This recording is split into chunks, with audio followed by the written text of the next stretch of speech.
Olá! Hoje a gente vai mergulhar num livro que é quase uma lenda, especialmente para o pessoal de tecnologia e gestão. Gestão de Alta Performance, do Andrew S. Grove, o cara que liderou a Intel por anos. Exato. E a ideia central dele é bem interessante. Talvez até meio contraintuitiva para alguns, né? Sim, ele diz que qualquer trabalho, não importa se é num escritório, numa escola ou até programando software, Qualquer um mesmo. pode e deve ser gerenciado com a mesma disciplina de uma fábrica. Foco total em resultado. É isso. E para começar, a gente vai usar os insights do próprio livro, claro. É um clássico, foi escrito lá em 83, mas o Grove mesmo disse em 95 que os princípios continuam super válidos. Verdade. Mesmo com globalização, e-mail, tudo que mudou, o Ben Horowitz até fala no prefácio que é leitura obrigatória. Com certeza. Então, a nossa missão aqui hoje é extrair as ferramentas práticas, a mentalidade que o Grove ensina, tudo baseado na experiência dele na Intel. E não é só para gerente intermediário, não. Ele fala dos especialistas, os gestores de know-how. E, na verdade, para qualquer um que quer melhorar a própria produtividade e a da equipe, né? Exato. Então tá, vamos desmembrar isso. A gente vai passar pela mentalidade de produção, alavancagem, reuniões, como tomar decisões, planejar, motivar, enfim, tudo. Vamos lá. E o ponto de partida do Grove é genial, que é a analogia da fábrica de café da manhã. Ah, essa é clássica. Muito boa, né? Para explicar o básico de produção, ele desafia a gente a pensar como servir um café da manhã simples, ovo cozido de 3 minutos, torrada, café, de forma eficiente. Entregar na hora certa, com qualidade boa e gastando o mínimo possível. Parece simples, mas... Mas aí que tá. Resume a essência da gestão de operações. E como é que essa analogia simples vira conceito de produção para qualquer negócio? Então, ele introduz umas ideias-chave.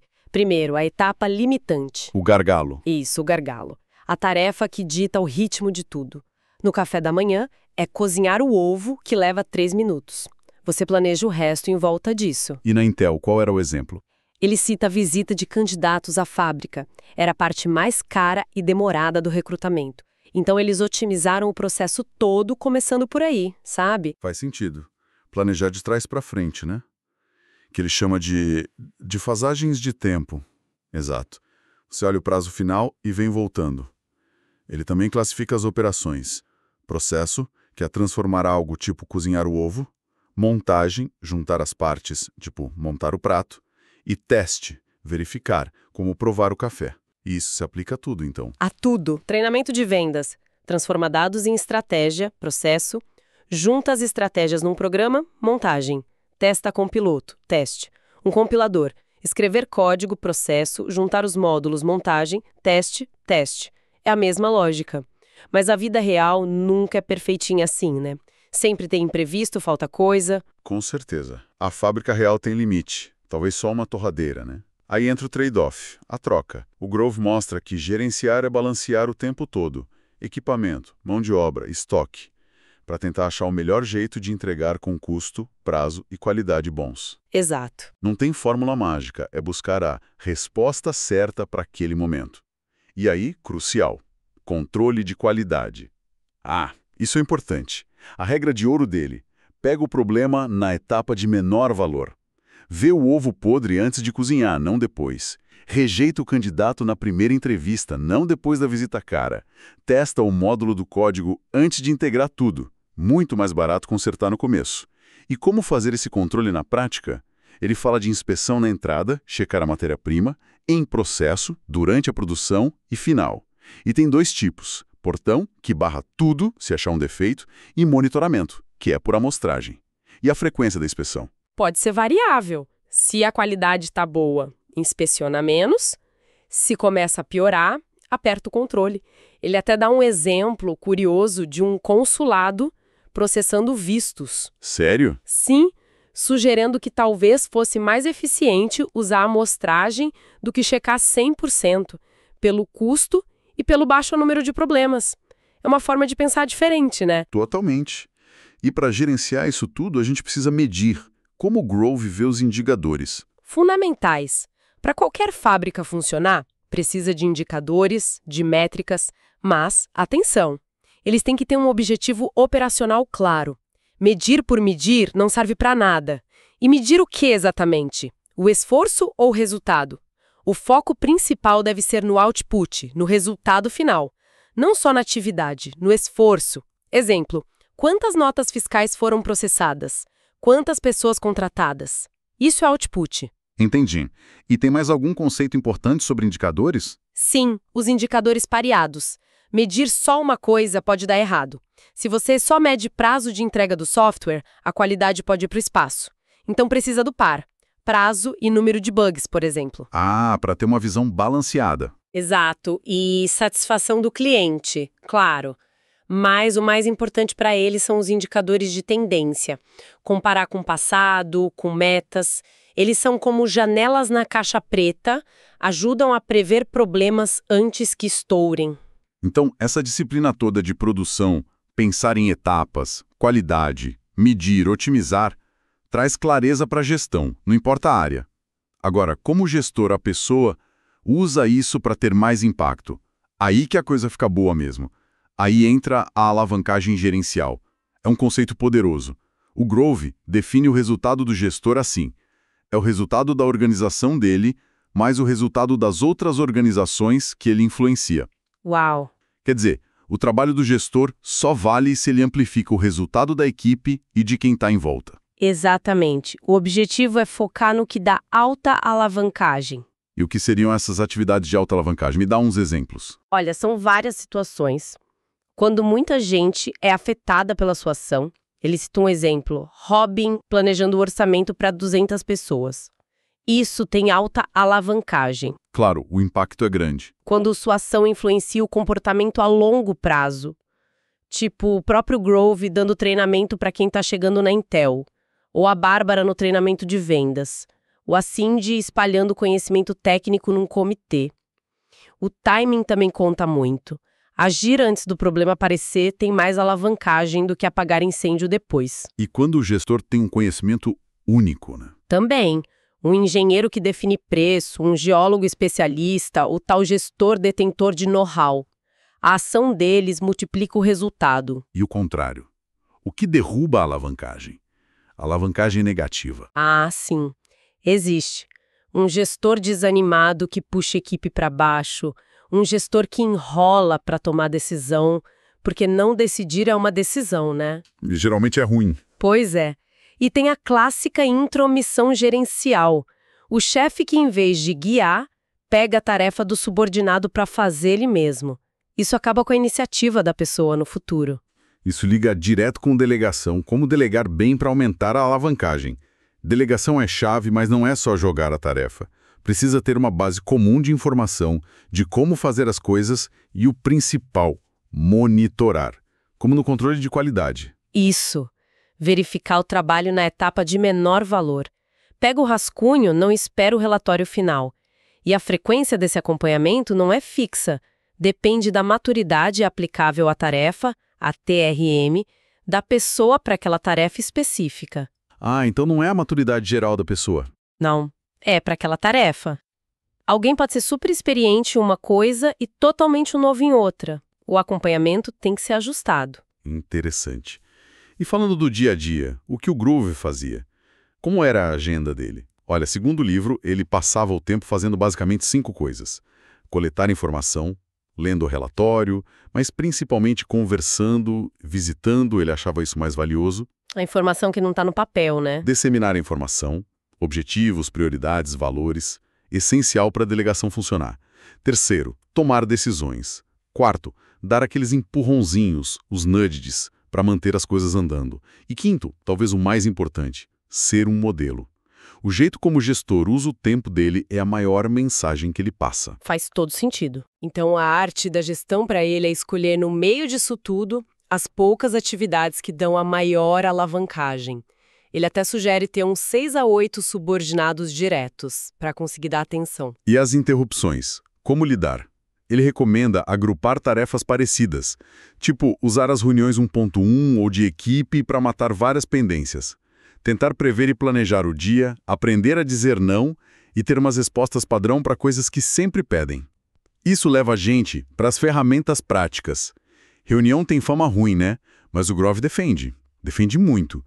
Ele não vê como perda de tempo, mas como ferramenta essencial do gestor. Para quê? Para compartilhar conhecimento e tomar decisão. Ele divide em dois tipos. As orientadas ao processo, aquelas regulares para manter a máquina rodando, Isso. e as orientadas à missão, para resolver um problema específico. Vamos falar das de processo primeiro. Quais são e como fazer bem feito? A principal é a reunião one-on-one, o 1.1, chefe e subordinado.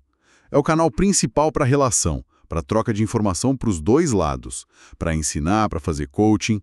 E como funciona na prática? A frequência varia com a TRM da pessoa e como a área está andando. Ele sugere pelo menos 1 hora. Importante, perto do lugar onde o subordinado trabalha. E crucial, quem define a pauta é o subordinado. Sério? O subordinado. Sim. O chefe tem que ouvir tudo, até as preocupações que parecem meio vagas, e tomar notas. Isso mostra que você está prestando atenção, está comprometido. Ele acha que o 1.1 tem uma alavancagem altíssima. Tipo, 90 minutos a cada 15 dias podem melhorar muito as 80 horas de trabalho da pessoa. Nossa, é um belo investimento de tempo, então. E além do 1.1? Tem a reunião de equipe, para coisas que afetam mais gente. Precisa ter pauta, mas também um tempo para discussão aberta. O papel do chefe aí é mais de moderador, sabe? Manter o foco, facilitar e só decidir se precisar mesmo. Não é para dar palestra. E tem mais alguma? As avaliações operacionais. São reuniões entre níveis que não se falam todo dia. Geralmente tem apresentação formal. É uma chance boa para todo mundo aprender e também motiva, né? Legal. E as reuniões para resolver problema? As orientadas à missão. Essas têm que ter um objetivo claríssimo antes de chamar. E pensar no custo. O tempo de todo mundo ali vale dinheiro. O ideal é pouca gente, umas 8 ou menos. Quem convota tem que garantir que a pauta está clara, que vai começar na hora, que a logística está ok, o foco é sair com uma decisão ou um plano. E como tomar boas decisões nessas reuniões? Aí entra o modelo da Intel, que o Grove descreve. Primeiro, discussão livre. Todo mundo fala, a hierarquia não importa tanto, o que vale é o conhecimento. Segundo, decisão clara. Definir exatamente o que foi decidido, mesmo que gere polêmica. E terceiro, apoio total. Depois que decidiu, todo mundo rema junto, mesmo quem discordou antes. Isso parece difícil. Evitar que todo mundo fique quieto esperando o chefe falar, né? Exato, a síndrome do grupo de pares. Tem que criar um ambiente onde discordar é normal. E a decisão deve ser tomada no nível mais baixo que tenha competência para isso. Gente que entende do assunto e da prática. E para garantir clareza na decisão, ele sugere 6 perguntas. O que vai ser decidido? Quando? Quem decide?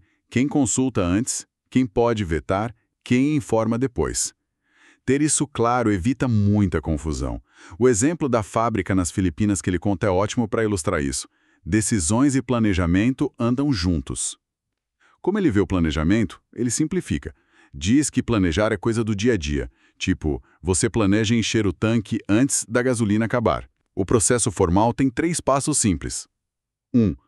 Ver a demanda do ambiente, o que o mercado quer, o que a situação exige, hoje e no futuro, focar na diferença. 2. Ver a situação atual, o que a gente está fazendo agora. 3. Definir o que fazer para fechar essa lacuna. Isso é a estratégia, o plano de ação. O foco é sempre no que a gente faz hoje para impactar o futuro, então. Exatamente. Ele diz, a lacuna de hoje é um problema de planejamento do passado. Forte, né? Mesmo o plano de 5 anos só vale se virar ação para o ano que vem. E como trazer isso para o dia a dia? Os OKRs, MBOs...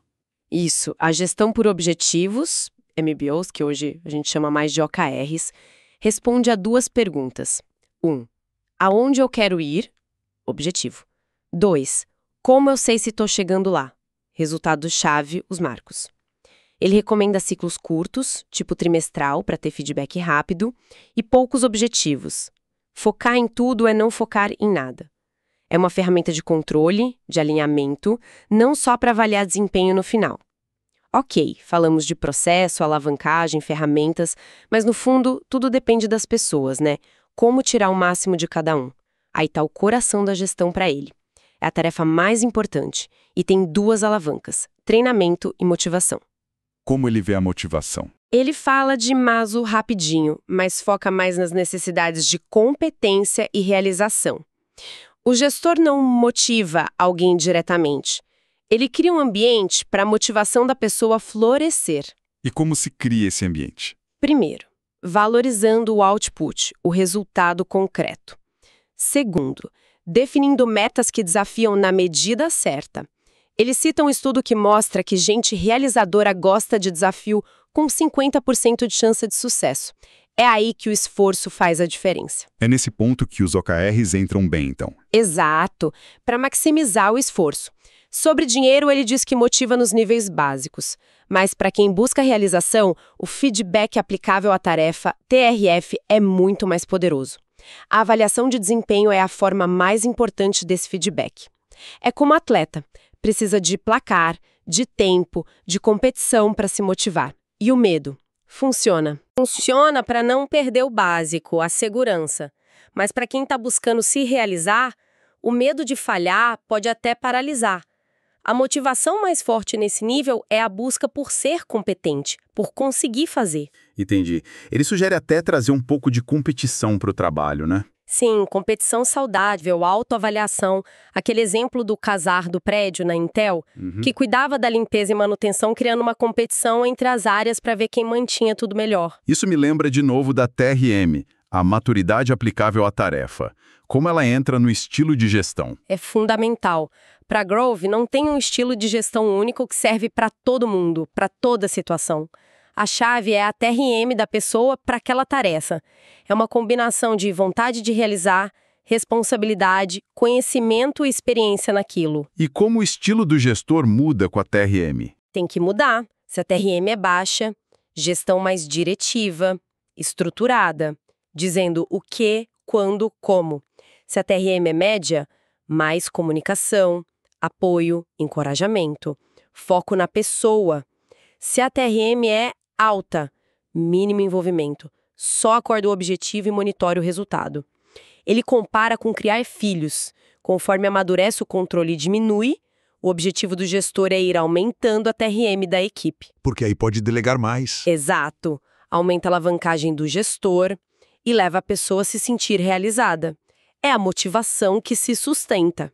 Mas para isso funcionar, o gestor tem que deixar claros os valores, o jeito de trabalhar. E ele alerta: não dá para deixar o subordinado aprender errando se o erro vai prejudicar o cliente. Isso nos traz de volta para a avaliação de desempenho, a ferramenta mais importante de feedback, mas tão difícil. Muito. Ele diz que é a atividade de maior alavancagem, mas também a mais tensa. O objetivo principal tem que ser sempre melhorar o desempenho futuro, habilidade e motivação. E o que avaliar exatamente? Tem que olhar o output, o resultado, mas também as medidas internas, como a pessoa fez o trabalho, se está se preparando para o futuro, e levar em conta as defasagens de tempo. Às vezes o resultado está bom hoje, mas a pessoa está criando um problema lá na frente. E como ter essa conversa, que pode ser bem difícil.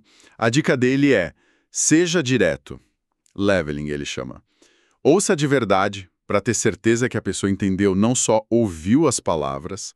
Escolha poucas mensagens-chave para focar e não fuja das surpresas ruins, se forem reais e importantes para melhorar. Mas a reação pode ser complicada, né? Sim, tem as fases. Negação, culpar os outros. O gestor tem que estar pronto para isso e guiar a conversa até chegar num comprometimento com a ação. Mesmo que a pessoa discorde da nota, o importante é combinar o que vai ser feito para melhorar. E ele também lembra de não esquecer quem está indo bem. Sempre dá para melhorar, e focar nos melhores tem altíssima alavancagem. Alguma dica prática extra sobre avaliação? Sim, não peça para a pessoa se autoavaliar, para depois dar a sua nota baseada nisso. Entregue a avaliação escrita só depois da conversa, para o foco ser no diálogo. E reconheça que o feedback do subordinado para o chefe também é valioso. Ele faz a conta. Se preparar e dar um curso de 12 horas melhora 1% do desempenho de 10 pessoas, isso dá um ganho de 200 horas de trabalho. Nossa! Para funcionar tem que ser contínuo, ligado à prática da empresa e, idealmente, dado pelo próprio gestor, que é o modelo. Na Intel, ele fala que gastavam de 2 a 4% do tempo das pessoas com treinamento, muito feito internamente. E o gestor que ensina aprende mais ainda sobre o próprio trabalho. Falamos muito do indivíduo, das ferramentas, da mentalidade, mas e a estrutura da organização? Como a fábrica se organiza quando cresce? Voltamos para o café da manhã. Exatamente. No capítulo 7, que ele chama de A Expansão da Fábrica de Café da Manhã, ele trata disso. O desafio da escala. A lojinha vira uma rede. E aí vem a tensão clássica. Centralizar ou descentralizar. O que a matriz controla e o que a filial decide. Isso. E como em quase tudo em gestão, não tem resposta única, né? Imagino que não. Nenhuma. Descentralizar dá agilidade, adaptação local. O gerente da franquia conhece o bairro. Centralizar traz economia de escala, padroniza a marca, compra mais barato.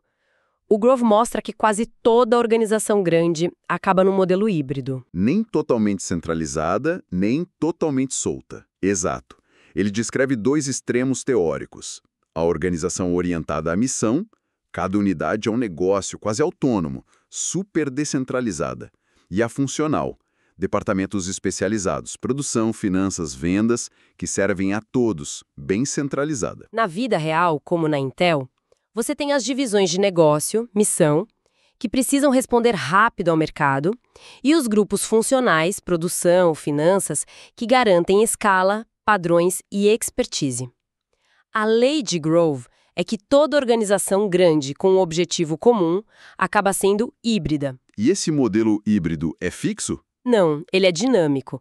Pode pender mais para um lado ou para o outro, dependendo da tecnologia, do mercado, até das habilidades dos gestores no momento. E como fazer isso funcionar na prática? Porque aí a pessoa pode ter que responder para dois chefes, né? O da divisão e o da função. Exatamente. Aí entra o duplo reporte. O gerente de produção de uma divisão da Intel, por exemplo, ele responde para o diretor-geral da divisão, a missão dele, mas também participa de um conselho com os outros gerentes de produção, a função, para alinhar tecnologia, padrões, etc. Isso exige uma certa flexibilidade das pessoas, imagino. Muita. Aceitar ambiguidade, abrir mão de um pouco de autonomia em prol do grupo funcional ou dos pares. E como isso se organiza no dia a dia? Através do que ele chama de organização de dois planos. As pessoas têm o trabalho principal delas, o primeiro plano, mas também participam de comitês, forças-tarefa, grupos de planejamento, o segundo plano. Ah, para resolver problemas que cruzam as áreas. Isso. Dá mais flexibilidade para a organização e aumenta a alavancagem, principalmente dos especialistas, dos gestores de know-how. Mas para isso funcionar bem, depende muito de valores culturais fortes, compartilhados por todo mundo. Valores culturais, e isso nos leva ao último ponto, o que guia o comportamento das pessoas no trabalho. Os modos de controle. Exato. Grove identifica 3 jeitos principais que direcionam como as pessoas agem. 1. Forças do livre mercado. É o interesse próprio, o preço. Funciona para comprar algo padrão, tipo pneu para o carro. Não precisa de muita gestão. 2. Obrigações contratuais. Usado quando o valor é mais difícil de medir, tipo o trabalho de um engenheiro. Define regras, padrões, o que se espera. Precisa de um chefe para monitorar, avaliar, corrigir. O contrato de trabalho é o exemplo mais óbvio. 3. Valores culturais. Esse é essencial quando o ambiente é muito complexo, incerto, ambíguo. O fator si alto, ele chama. Aqui, o interesse do grupo vem antes do individual, baseado em confiança, objetivos e jeitos de fazer compartilhados. Para funcionar, o gestor tem que ativamente desenvolver e promover esses valores, pelo exemplo. E como saber qual nodo usar em cada situação depende. Ele faz um quadrante simples.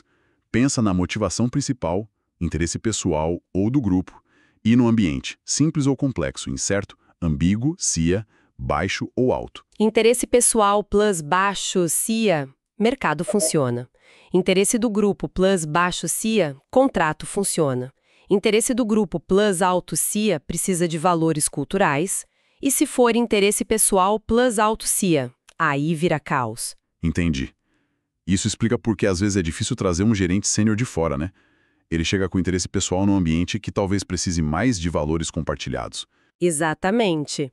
E mostra como é importante o gestor perceber a situação e usar o modo de controle certo.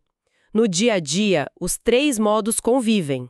O perigo é usar o modo errado, tipo, tentar gerenciar vendas complexas só com bônus, mercado, e depois reclamar que o time só pensa em si. Os valores culturais são a cola que segura tudo, especialmente nos momentos difíceis. Uau, quanta coisa! A gente passou por pensar o trabalho como produção, buscar alavancagem, usar bem as ferramentas tipo reuniões e OKRs, focar em desempenho com motivação e treino e entender as estruturas híbridas e os modos de controle. Então, o que fica disso tudo? Qual o grande recado?